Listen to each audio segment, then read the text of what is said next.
I realized that God wasn't going to give me a get out of jail free card. And from the time I was born and to the time I was 19 years old, my life had these hurdles. I constantly hit obstacles, obstacle after obstacle after obstacle. And I had to figure out how to manage suffering, how to deal with it, because it'd be part of my life forever. At least that's what I thought.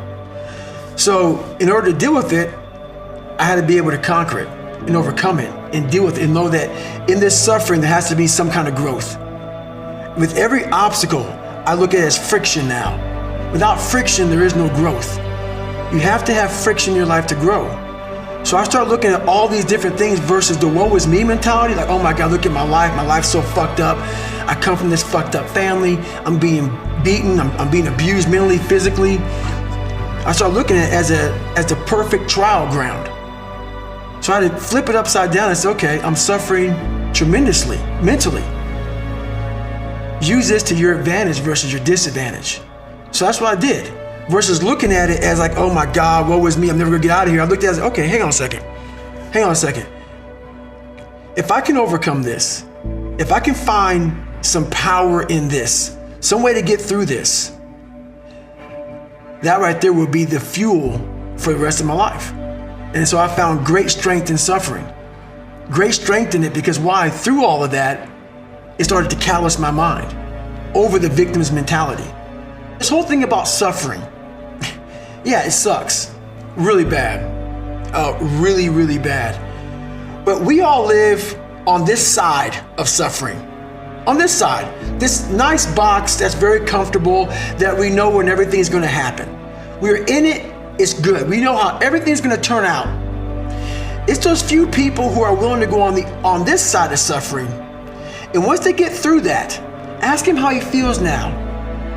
His mind, how far he grew.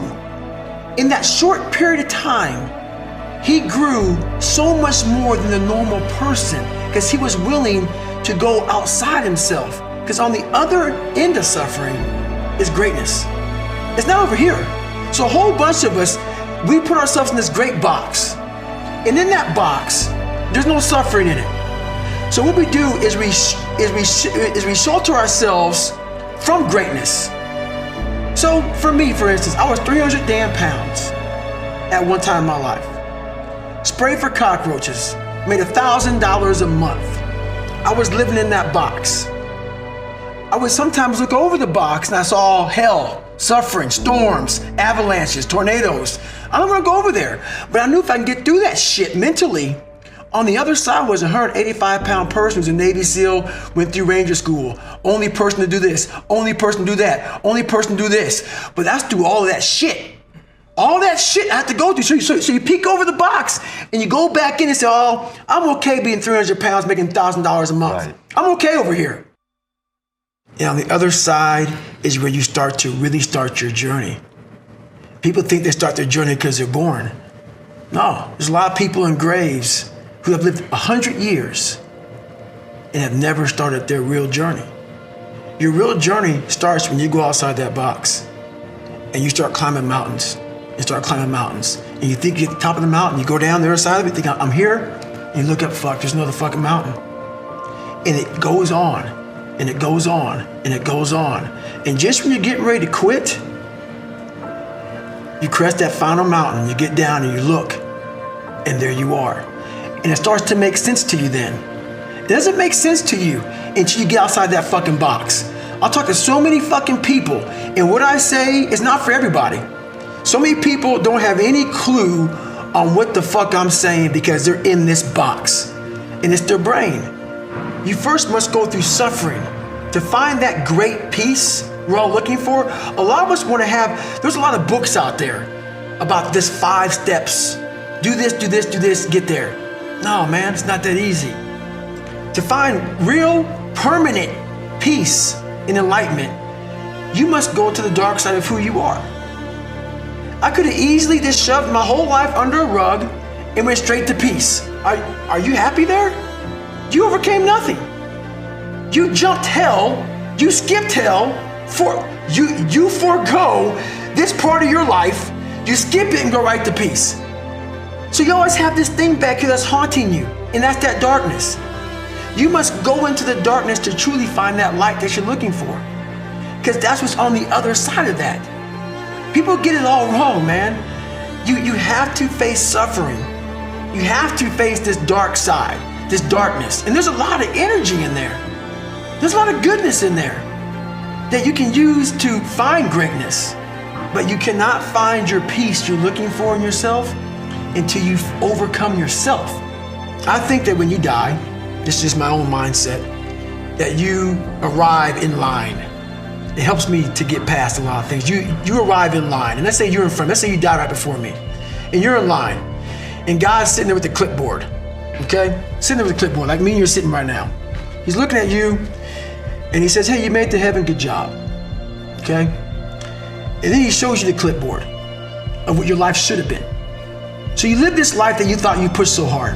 Then you look at the clipboard. Let's say myself, this is now me, I'm talking about myself now. Let's say I got to heaven weighing 300 pounds.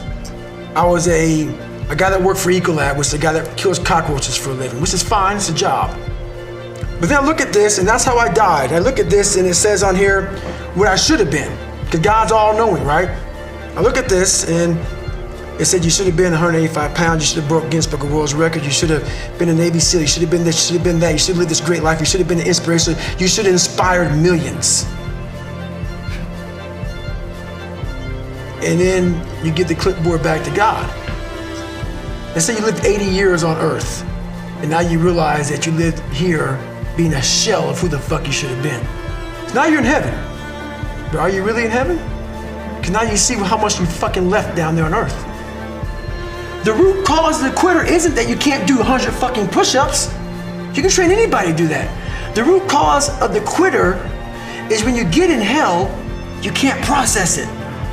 It's too much to process, because your mind starts going back to the real reality of like, I'm not ready, I'm not good enough. It's not trained.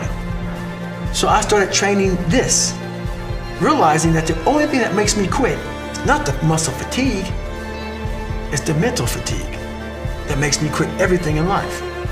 So I became a practitioner of the mind.